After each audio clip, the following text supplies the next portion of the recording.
almoço iremos falar sobre fome.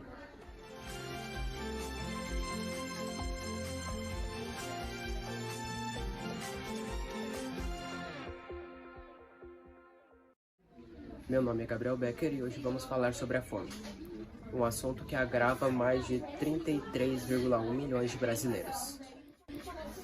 A fome é dividida em 4 tipos. A segurança alimentar, que é onde as pessoas sabem o que vão comer, no qual é 41,3% da população brasileira. A insegurança alimentar leve, que seria as pessoas enfrentando preocupações e incertezas ocasionais em relação à comida. Isso seria 28% da população. A insegurança alimentar moderada seria 15,2% da população. Nesse nível, as pessoas sabem o que comer, mas ainda têm certa insegurança em relação a isso, por conta de falta de dinheiro ou despesas do mês. E o nível mais grave de todos, onde afeta 15,5% da população, é a insegurança alimentar grave, onde a pessoa não tem acesso à comida, pois falta dinheiro ou não consegue comprar. Bom, após falar sobre a fome no Brasil, iremos falar com o repórter João Vitor, diretamente de Santa Cruz do Sul, com a secretária da Saúde, que irá falar sobre o projeto referente à fome no município. É com você, João Vitor. Bem, já que estamos falando de fome, resolvemos vir aqui para a cidade de Santa Cruz do Sul, que está sendo a cidade modelo para como acabar com a fome. Estou aqui com a secretária de Saúde, Vanessa Nepomuceno, para a gente falar um pouco da mais nova decisão da Câmara de Vereadores sobre as mais novas medidas para acabar com a fome. Vanessa, tudo bem? Fale um pouco sobre as novas medidas. Bom dia, tudo bem? Então, recentemente teve uma sessão na Câmara de Vereadores, no qual foi decidido começar um banco de alimentos e assim a gente conseguir distribuir alimentos para as famílias que necessitam e estão cadastradas no nosso sistema. Então você, se quiser ajudar, doe alimentos perecíveis e não perecíveis para nós, no qual distribuiremos para as famílias necessitadas. Bem, como todos nós sabemos, além do banco de alimentos, existem várias ONGs criadas na cidade para ajudar aqueles que necessitam de comida. Conte também um pouquinho sobre essas ONGs, o que elas fazem, por favor. Bom, existem muitas ONGs que ajudam pessoas e famílias na fase de segurança alimentar, mas hoje eu vou falar da Concat, no qual é uma corporativa para catadores, do qual eles criam uma horta compartilhada.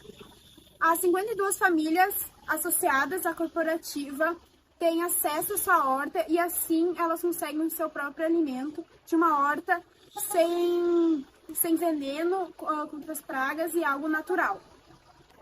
Bem, muito obrigado, Vanessa. Agora seguiremos para a fruteira, onde há uma enorme insegurança alimentar, e iremos falar com outra secretária de saúde da cidade para saber quais medidas estão sendo tomadas para acabar com essa insegurança.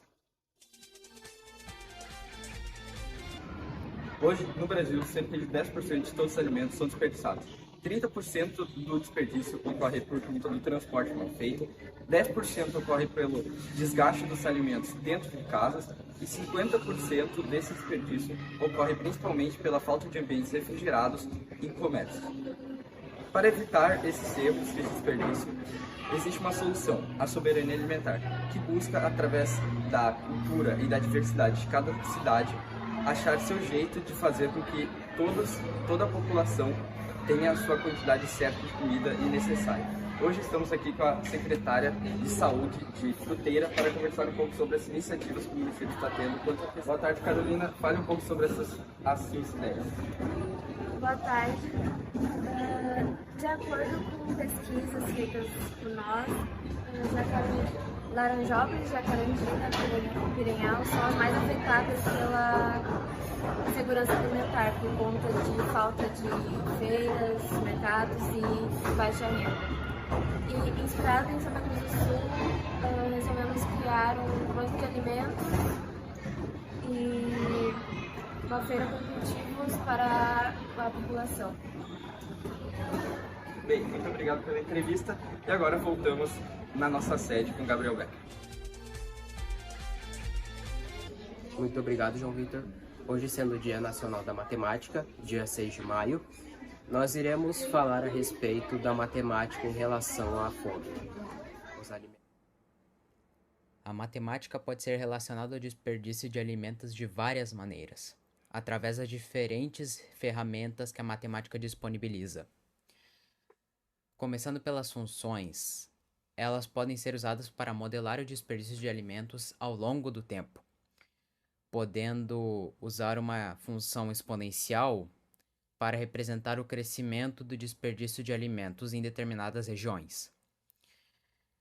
Com isso, a função pode ajudar a identificar padrões e prever o desperdício futuro com base em dados atuais. Bom, características. A matemática também pode ser aplicada para analisar as características do desperdício dos alimentos, como usar conceitos de média e mediana para calcular a quantidade média de alimentos desperdiçados em uma determinada população ou região. Isso ajudaria a entender a magnitude do problema e identificar áreas com maiores níveis de desperdício. As porcentagens é relevante para entender o desperdício de alimentos. Com ela, podemos calcular as porcentagens de alimentos desperdiçados em relação à produção total, a demanda ou o consumo. Esses cálculos podem fornecer informações sobre o impacto econômico e ambiental do desperdício desses alimentos. A análise gráfica pode ser usada para visualizar e analisar dados relacionados ao desperdício de alimentos, como, por exemplo, um gráfico de barras pode mostrar a quantidade de alimentos desperdiçados em diferentes setores de cadeia de suprimentos, enquanto o gráfico de linhas pode representar a tendência do desperdício ao longo do tempo. Essas representações gráficas facilitam a compreensão dos dados. E, por fim, as estatísticas. Elas desempenham um papel fundamental na análise do desperdício de alimentos. Podemos usar técnicas estatísticas como regressão linear para identificar variáveis que influenciam o desperdício e quantificar sua relação. Além disso, análises estatísticas podem ajudar a estimar a quantidade de alimentos desperdiçados em uma população com base em amostras representativas. Após tudo isso, eu posso dizer que a matemática fornece ferramentas e conceitos essenciais para compreender e analisar o desperdício de alimentos. Esses diferentes temas permitem uma abordagem mais sistemática e baseada em dados para lidar com esse problema global, possibilitando a identificação de áreas de melhoria e a implementação de estratégias eficazes na redução do desperdício. Muito obrigado e fiquem com o Jornal do Esporte.